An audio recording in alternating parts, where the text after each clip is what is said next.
Hi, everybody. Welcome to Faithbridge Family Gathering Monday night edition, which typically I'll host. But I'm going to have some assistance this evening because it occurs to me that in this unique era where we find ourselves, there's a lot of counseling needs.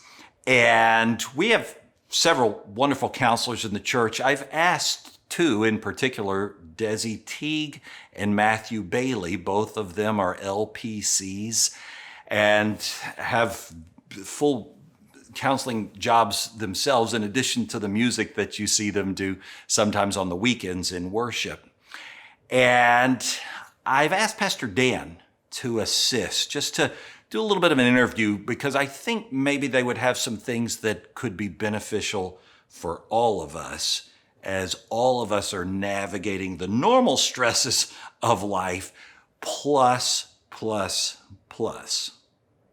So Dan, you take it away. Thanks, Pastor Ken. Welcome, Faith Bridgers. Glad you could be with us this evening. Let's jump right into it. Matthew and Desi, what do you think would be perhaps the single most important thing that Faith Bridgers could be doing on a regular basis to help maintain their emotional health? Hey, Dan, thanks for having us. I think it's going to depend on each person individually and them specifically. There is no single one thing that you can do to maintain any kind of emotional health and emotional well-being. You do what is best for you. What is best for you might be different than what is best for your spouse or your neighbor or a friend or anyone else. So there are a lot of suggestions to peak someone's emotional health, such as going outside, reading a book, having alone time, turning on worship music, things like that. But I am, not going to just prescribe one thing that would best suit everyone's anxiety during this time. Yeah, I think something good to do is making sure you're connecting. Connecting with God, number one, and going to Him with this in this trying time. But then, also connecting with your family, not just getting all locked in your room on your phone, reading articles all day or playing games. We want to be connecting with each other. And, what we can, if we isolate ourselves, which we're kind of being forced to a degree, that can lead to depression, and that can lead to more isolation. So, just make sure you're connecting. If it's FaceTime, if it's talking on the phone, that can be really helpful.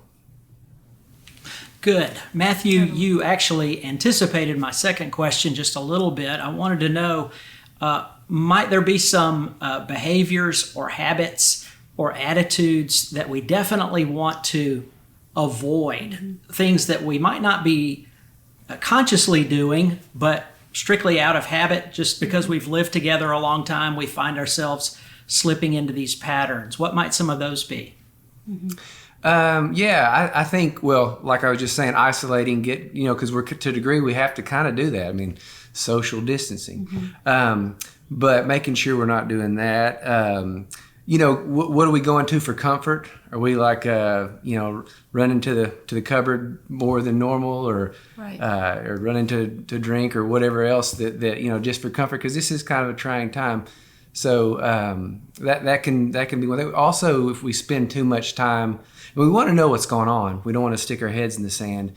But I've talked to some people, and they just tell you every fact in every article, and they're just have immersed themselves in it. And I think, we want to know what's going on, but we also want to be, also looking at what is good and turn into things, life and connecting with people, like I said, or exercise, or, what's your family members doing? What's a game we could play? Just mixing in with others is a huge part of it. Absolutely. Yeah, no, I mean, I would absolutely totally agree with that. That, there are sometimes when things seem so out of control, we look for things that we can control. And so I've noticed this week, a lot of scheduling and, these daily tasks that need to be checked off. And I understand people's heart behind that and the reason for that. But we really have to make sure that grace is just the common thread through all of our actions in this very weird transition into a temporary normal that we're stepping into. So, as I said, I understand people's need for routine and ritual, but I also want us to be really careful that we are not just looking to control things maybe within the four walls of our own home whenever everything else on the outside seems so out of control, because then that sets this expectation that it has to go this certain way because there's chaos that abounds on the outside, but on the inside it's going to be, just kind of these strict orders, and we're just going to be, watching the clock all the time and making sure that we stay on these kind of routines and schedules and all this still. That is only going to bring us to a more frazzled state of mind, because that is not a long-term solution for this transition that we're in right now. And so I think that is, while that it's well intended, that sets up an expectation for us to really have another layer of frustration as we all kind of go to, like I said, this new normal.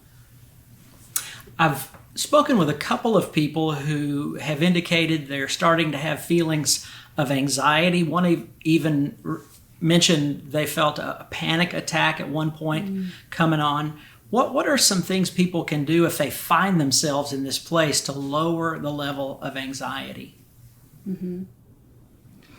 Yeah. So go ahead, Matthew. Oh, well, either way, first and foremost, taking these things to the Lord, knowing you're not alone in them, that He knows exactly where you are and what you're going through. I think, Desi touched on some great things, recognizing, there's things in our control and there's things out of our control. And a lot of anxiety comes when we're trying to get our hands on things that are out of our control. And those are the things we gotta give to God. Absolutely. And things that are in our control, being careful with those too, not just lording around the house. Exercise is getting out and going for a walk. Absolutely. You're anxious, getting out there, is whatever your health, allow you to do. I mean, walking, getting, your heart rate up a little bit. Deep breathing, that's another great thing. It's a tool that I teach people in counseling a lot. 3-4-7, it's a great way to do it. In the nose, out the mouth. Go in for 3, hold it for 4, out for 7. And you want deep breaths coming down deep. And that kind of hits the brake on the nervous system, this deep breathing. You're taking control where you would want to maybe get out of control with your breathing. You're taking that over.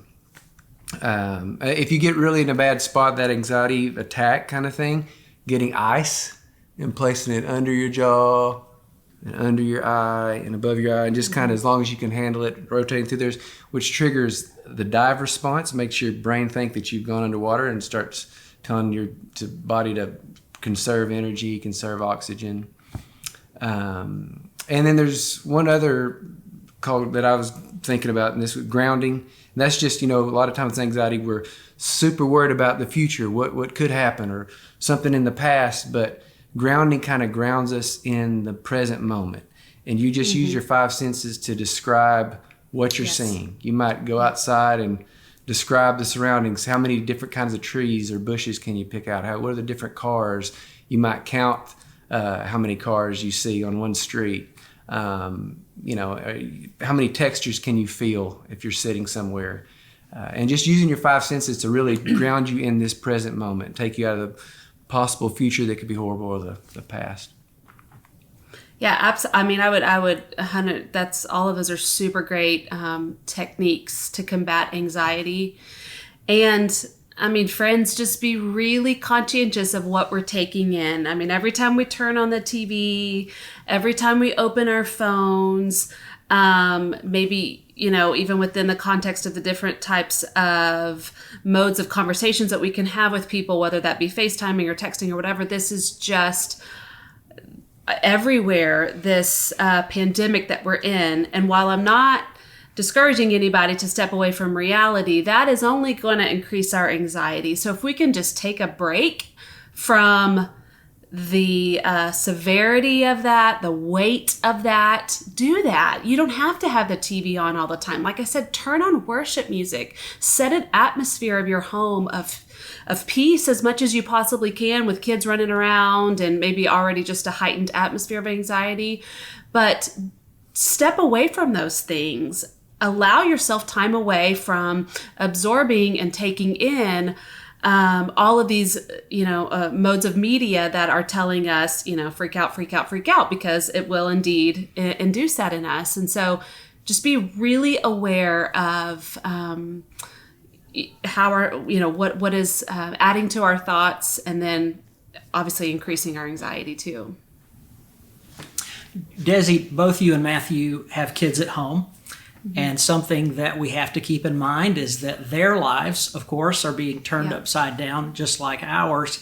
And inevitably, they are going to bump up against some disappointment. Sporting events have been canceled. Social events have been canceled. In my case, my daughter's graduation has been canceled.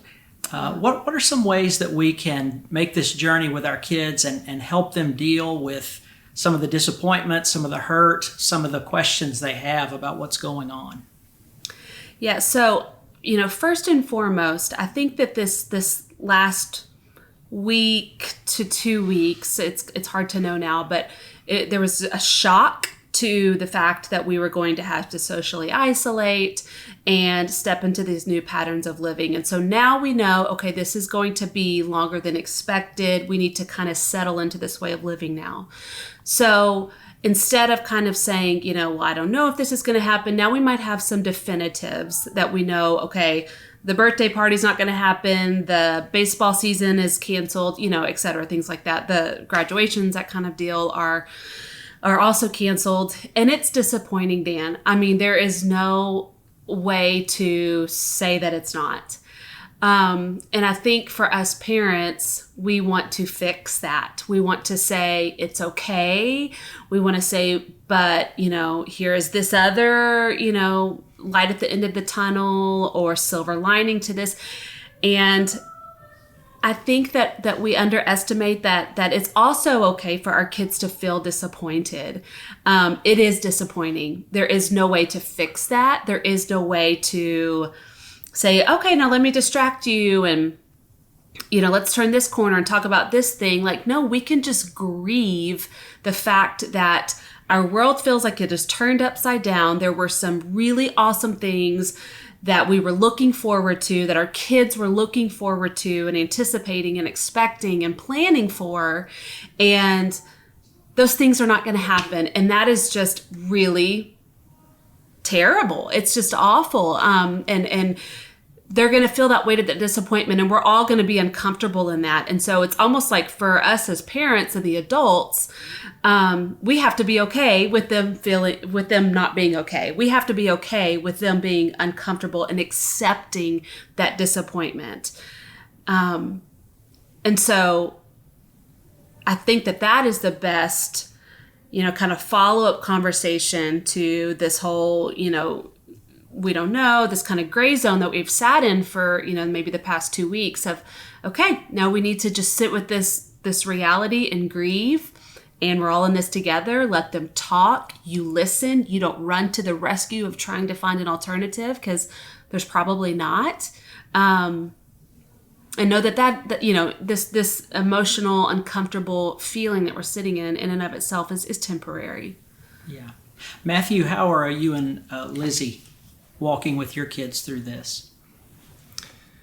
Well, we're trying really hard to stay connected to them, and that's a something that the more I'm doing counseling, the more I'm meeting with these children or teenagers, and they're sharing all these thoughts and emotions and concerns. Mm-hmm. I mean, even before this, and I'm often asking them, well, have you talked to your parents about this? And they say no, and I ask them why, and they're just afraid that their parents will get upset with them, or just that maybe they don't feel validated when they talk to them. So just kind of a challenge to all y'all out there, and it's a challenge to me. What we're trying to do this time is really connect with them. We're Yeah. talking to them. We want to hear, what are your fears? What are your concerns? And oh, we don't want to be like, oh, don't feel that way.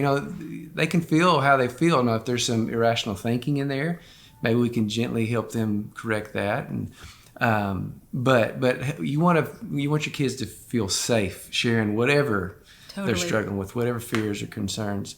Another thing that's really huge that we're trying to do is stay positive. I mean, like I said, we don't want to stick our head in the sand, but we want to know what's going on. But you also want to think of the things that we're thankful for. When the Bible talks about when we have anxiety, going to God.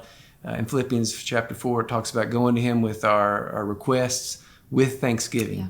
And then later on in Philippians 4:8, it says, finally, brothers, whatever is true, whatever is noble, righteous, pure, excellent, praiseworthy, think about such things.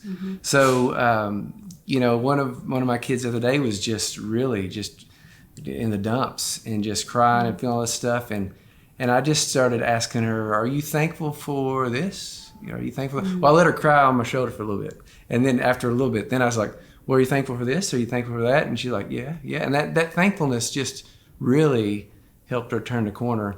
And something I challenge clients a lot is just, every day listing 10 things you're thankful for. Yeah. And that just, because we could sit here and think of the virus all day and all the stuff we've lost and take us down to the depths. But if we can put our eyes on what's good and righteous and pure, like, Paul has encouraged us to in Philippians, then, that can lift our mood. So that's just a good thing, we try to practice. In trying to connect. We're watching movies together. We're talking. We're playing games that we hadn't played in years. And there's one other thing that's been really helpful for us in this time with our kids. This is especially good for teenagers. We just had a list of things we want them to do every day because we didn't want this just to be an extended spring break. So, we've said you need to spend time, in devotions with the Lord, talking to Him, reading the Word. You need to spend some time practicing your instruments, and you need to spend some time exercising, and you need to spend some time reading. And you need to do all this before you start watching shows or, YouTube or anything like that on your device. We let them connect with friends and stuff like that, before they accomplish everything. But and it's not been a perfect thing, but I mean, just working towards giving them some things to do, having some things they need to accomplish every day before they just start vegging out. It's been really helpful. Sounds like both of you are emphasizing the importance of modeling behaviors for our kids. On the one hand, being willing to accept that, sometimes life is disappointing. Right. No two ways about it. But at the same time, having a positive attitude, trusting that God is at work in the midst of it, that we haven't been left to our own devices there. In conclusion, I want to address one more family dynamic question, and that's for those of us that are married. Obviously, we're spending lots and lots of together time that we're probably not used to on a regular basis. Most of us go to work, or one of us stays home and works at home. We're not always together all the time, but that has become increasingly the case. What are some things that husbands and wives can do for each other to make that time not only the best that it can be, but how can we look out for each other and still be friends when we get on the other end of this thing? Sure, totally. Yeah, no, as I stated earlier, I think that grace and patience is going to be the common thread that is going to lead us into the best, most emotionally healthy version of ourselves during this time, and on the other side of this. And so that would also apply in our marriages, to be patient, to be graceful.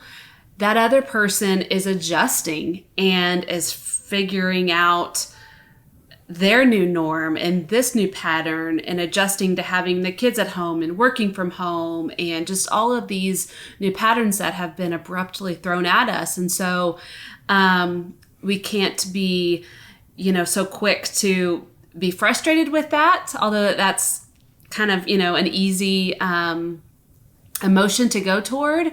But be patient, be so patient. And if that person needs space away, let's do our best to allow that. And then we can also have our time and space away and, let our own emotional cup be filled apart from, the four walls of our house. But I would just encourage us to really know that we are all on our own journey of trying to figure out what is the best way to go about this new way of living for now. And so we're going to be so graceful. We're going to be kind. We're going to be very patient with that person that we're married to. Yeah.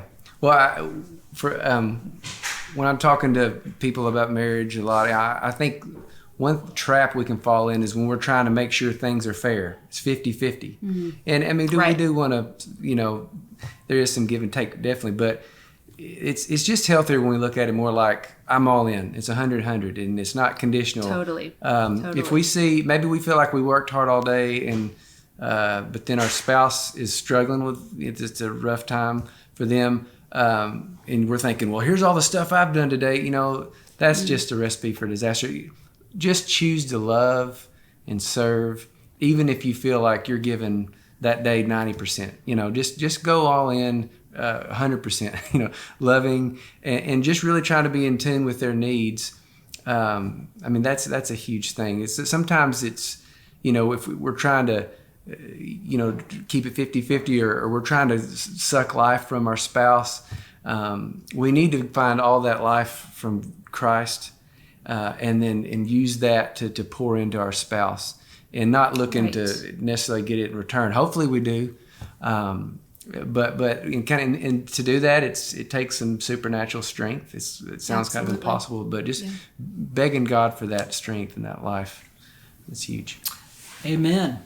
Well, Desi and Matthew, thank you so much for sharing your time and your expertise. This has been just great. I think we've addressed some real practical issues that families are dealing with on a daily basis, and we're grateful for the help that you're providing.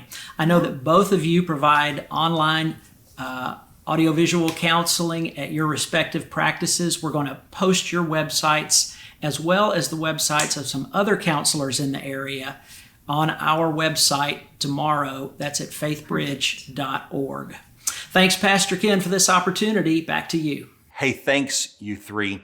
So appreciate the time. So appreciate the insights and the wisdom. So appreciate you tuning in this evening, and hope that this has been helpful. I hope that tomorrow evening you will tune in as well. Normally Tuesdays are when we have our common room worship time. That's our young adult service, and Kyle Pettit is the pastor of that service. And so he and a worship team are going to be leading that prayer and worship service. But it's not just for young adults. In this era, everything is for everybody. So I hope that you'll tune right back in and we'll worship the Lord together. We'll see you tomorrow evening at 7.